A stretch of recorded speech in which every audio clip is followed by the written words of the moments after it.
C'est un quartier où on a toutes les ambitions de l'écologie, développement des énergies renouvelables, réduction de la consommation d'énergie, et grâce en général à des innovations qui peuvent être sociétales, c'est-à-dire que les gens vont participer à la création du quartier, ou qui peuvent être technologiques. C'est-à-dire qu'on va avoir des capteurs partout pour optimiser la gestion de l'énergie, on va avoir des applications smartphone pour optimiser ses déplacements, avoir toutes les possibilités de déplacement sur son smartphone, pour signaler des dépôts sauvages quelque part et que la collectivité puisse tout de suite intervenir. Et donc là, aujourd'hui, on a reçu quand même 56 dossiers dans lesquels on avait toutes ces innovations.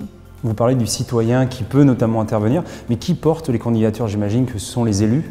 Ce sont les élus, ce sont les villes en général, ou alors des territoires un petit peu plus larges, des établissements publics, qui portent ces candidatures, qui le font en général après une concertation avec les citoyens et qui viennent déposer leur dossier à la région. Et nous, on a des jurys techniques qui vont apprécier le caractère innovant, parce que moi, je peux trouver que des choses sont très innovantes et puis on va me dire, bah non, vous savez, c'est vraiment banal. Et puis ensuite, il y a un jury d'élus. Le mot innovant est généralement positif. Qu'est-ce que concrètement ces quartiers écologiques et innovants vont apporter de nouveau aux citoyens? Pour le citoyen, en fait, souvent c'est vraiment de la qualité de vie. C'est-à-dire qu'on va avoir beaucoup plus de présence d'espaces verts. Vous allez me dire, ça c'est classique, mais un vrai espace vert, c'est un espace où en plus on va retrouver de la biodiversité, pas simplement des allées de tuya, quoi. On va retrouver beaucoup de confort dans l'utilisation de plein de moyens de déplacement différents, dans des bâtiments qui vont être bien isolés, qui ne sentiront pas les produits chimiques, avec une vraie qualité de l'air. Et puis en général aussi, il y a un élément extrêmement important, c'est qu'on veut des quartiers où on ait du travail à proximité du logement. Alors ça va être des emplois soit directement liés à la présence d'entreprises ou surtout des centres de coworking, des tiers-lieux qui vont éviter aux personnes de se déplacer tous les jours de la semaine. Et ça, c'est un vrai confort de vie. On sent beaucoup d'optimisme dans votre façon de vous exprimer sur ces sujets. Pourtant, aujourd'hui, quand on regarde un peu la classe politique en général, il y a un vrai problème vis-à-vis de ces acteurs. Si on prend les plus connus, à savoir Uber, Airbnb ou encore Google, certains veulent supprimer Uber du pays, certains veulent réglementer Airbnb. C'est quoi votre position par rapport à ces acteurs et leur arrivée ? Ça, c'est une vieille maladie de se dire que la société d'avant est toujours mieux que la société de demain.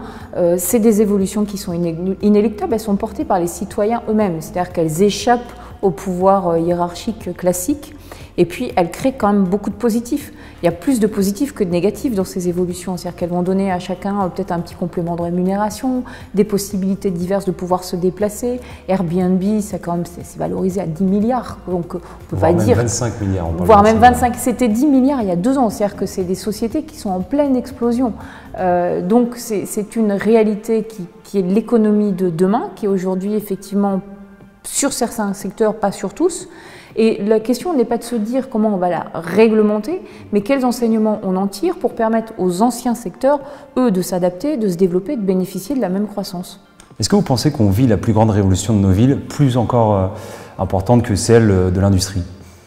Non, l'industrialisation, c'était le modèle du siècle dernier. Et là, on est effectivement sur le nouveau modèle qui allie l'écologie et le tertiaire. Donc ça a été, plein de personnes ont travaillé sur le sujet, on cite souvent Rifkin, mais enfin il n'y a pas que lui qui a travaillé sur ce sujet. Donc ça c'est le nouveau modèle et la grande différence c'est qu'on passe d'un système très centralisé, très pyramidal, à un système très décentralisé où chaque citoyen ne va pas être uniquement consommateur, il va être producteur, il va être consommateur, il va être acteur, il va être électeur, il va être décideur, il va participer complètement à la décision. C'est une décentralisation totale du pouvoir. Alors effectivement ça peut faire peur quand on a été habitué à l'ancien système, mais ça apporte beaucoup plus de positif.